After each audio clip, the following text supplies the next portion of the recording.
pas dans la peau des jeunes, j'ai pas 20 ans, là. Je sais pas comment ils fonctionnent, les jeunes de 20 ans. Il y a une chose que je sais, par exemple. On accusait les jeunes d'être individuels, d'avoir son iPad, son iPhone, son ici, puis son ça, puis de travailler juste pour son égoïsme, son ego. On a vu avec les carrés rouges qui est arrivé, là. Ils nous ont fait la leçon, hein, sérieusement.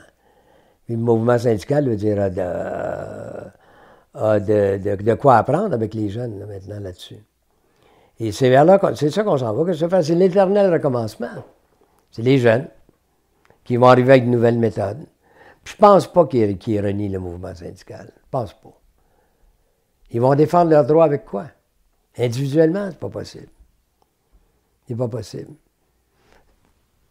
Tout se transforme. Rien ne se crée, mais tout se transforme. Au goût du jour. Mais ça va continuer, je suis certain de ça. Je suis certain de ça. Et l'autre chose aussi, c'est qu'on ne passe plus n'importe quel sapin aux jeunes, là. Ils sont plus instruits, hein. Des gens il y en a plusieurs maintenant qui sont universitaires, hein, qui ont fini leur cégep au moins. Ce qui n'était pas le cas il y a 30 ans. Alors, on ne passe plus, veut dire, des sapins comme on veut, là. Les jeunes sont capables. 2012, je me l'ai démontré. Je suis en train de lire, comme je disais, le livre de Gabriel Nadeau-Dubois, « Tenir tête ». Mais c'était sérieux, leur affaire. C'était très sérieux. C'était pas une histoire. Ça avait été réfléchi déjà en 2009. Ils avaient commencé à faire des assemblées de consultation à l'intérieur des étudiants. C'était pas un mouvement spontané. Puis le mouvement, il n'est pas fini. Il n'est pas terminé. Ces jeunes-là sont indignés, tout comme il y avait des groupes, les indignés. Eux sont indignés, puis ils vont continuer de l'être pour un bout de temps. J'ai confiance pour la jeunesse. Pourquoi est-ce que le mouvement syndical n'a pas venu à ça? Je ne sais pas. Je ne sais vraiment pas. Peut-être que les étudiants se sont sentis assez grands, assez matures, assez adultes pour conduire leur affaire ensemble. Ils ont sûrement demandé des conseils à quelqu'un, mais l'ensemble, les têtes dirigeantes du mouvement syndical ne l'ont pas vu venir. Ils l'ont pas vu venir. Ils ont embarqué en chemin, ils ont embarqué dans la parade à un moment donné. Mais ce n'est pas eux autres qui avaient organisé la parade. Ce n'est pas eux autres qui étaient les têtes dirigeantes de la parade. Ils ont embarqué dans la parade. Il n'y avait pas le choix. Il n'y avait pas le choix. Et ces gens-là font de la contestation du titre Deuxième Front, sérieusement. C'était pas juste leur droit de scolarité qui contestait. C'était l'ensemble de la façon que la société est dirigée par des pays, par des partis politiques de néolibéralisme.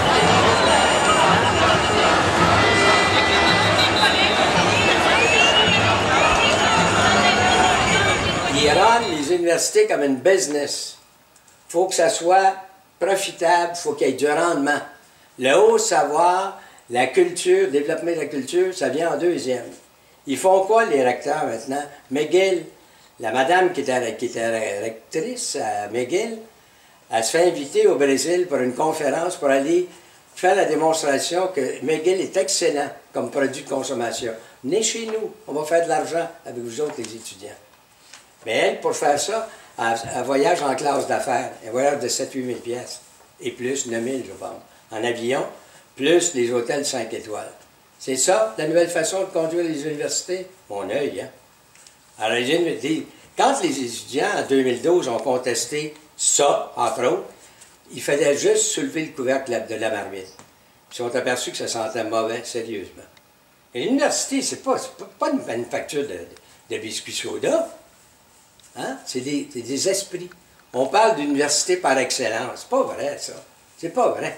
L'université par excellence, c'est pour avoir des facultés de recherche qui vont faire la recherche pour les compagnies, puis les compagnies vont faire du surplus avec ça, avec nos taxes.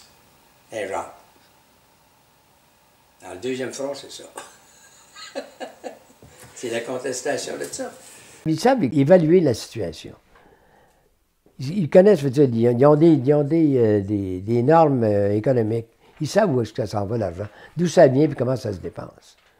Les évaluations fiscales, les paradis fiscaux, etc. Ils connaissent ça.